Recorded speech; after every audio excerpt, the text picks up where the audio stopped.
Hello बच्चों, let's see the question and the question is in the periodic table from left to right in a period the atomic volume मतलब अगर हम लोग along the period की बात करते हैं और हम लेफ्ट से राइट जब मूव कर रहे होंगे तो एटॉमिक वॉल्यूम का हमें क्या मिलने वाला है। तो एक्चुअल में बेटा यहाँ पर होता क्या है कि एक्चुअल में जब हम लोग लेफ्ट से राइट जा रहे होते हैं तो आपका इफेक्टिव न्यूक्लियर चार्ज इंक्रीज करता है। हमारा बेटा इफेक्टिव न्यूक्लियर चार्ज हमारा इफेक्टिव न्यूक्लियर चार्ज जो होता है बेटा जब हम लोग along the period left to right move कर रहे होते हैं, लेफ्ट टू राइट हम लोग मूव कर रहे होते हैं, है ना। तो along the period effective nuclear charge बेटा आपका इंक्रीज कर रहा होता है। ऐसा होता क्यों है? क्योंकि हमारे पास एडिशन ऑफ सेल नहीं हो रहा होता है।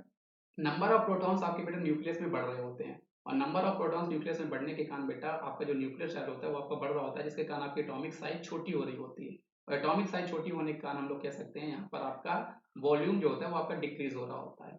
लेकिन बेटा आपको यहाँ पर एक चीज ये ध्यान देनी होती है कि हमारे पास जो 18th ग्रुप हमारे पास होता है, 18th ग्रुप जो हमारे पास हुआ करते हैं बेटा, जिसको हम लोग नोबल गैस बोला करते हैं, नोबल गैस, इनका जो आपका वॉल्यूम होता है बेटा वो आपका ज्यादा होता है, ये आपका बढ़ता है। होता क्यों है? क्योंकि यहाँ पर बेटा आपका ये कंप्लीटली फिल्ड होता है और कंप्लीटली फिल्ड होने के कारण बेटा यहाँ पे जो आपके मॉलिक्यूल्स या फिर एटम्स एटम्स के बीच में यहाँ पे जो बॉन्डिंग हो रही होती है बेटा वो आपकी हो रही होती है यहाँ पर वंडर वॉल्स बॉन्डिंग।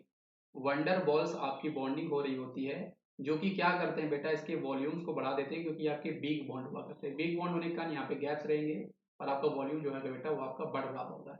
इसलिए एक्चुअली में होता क्या है, पहले वो हमारा लेफ्ट से राइट जाने पे आपका वॉल्यूम जो होता है एटॉमिक वो आपका कम होता है, फिर आपको इंक्रीज करता है। इसलिए इस क्वेश्चन का सही जवाब हमारे पास ऑप्शन नंबर डी हो जाएगा, फर्स्ट डिक्रीज देन इंक्रीज। तो आपको याद रखना है बेटा कि एल्कलाइन मेटल्स के सबसे ज्यादा होंगे, फिर धीरे धीरे करते करते हेलोजन का आपका सबसे कम होगा। लेकिन सडनली आपको ये ध्यान रखना है बेटा कि आपका जो 18th ग्रुप होता है नोबल गैस, वहां पे big bonding wonder walls bonding होने के कारण इनका जो वॉल्यूम होता है बेटा वो आपका ज्यादा हो जाया करता है। इसलिए फर्स्ट डिक्रीज करता है फिर आपका इंक्रीज करता है। तो आई होप आपको ये कॉन्सेप्ट समझ में आया होगा बेटा। इसका सही जवाब ऑप्शन नंबर डी है हमारे पास। तो थैंक यू बच्चों।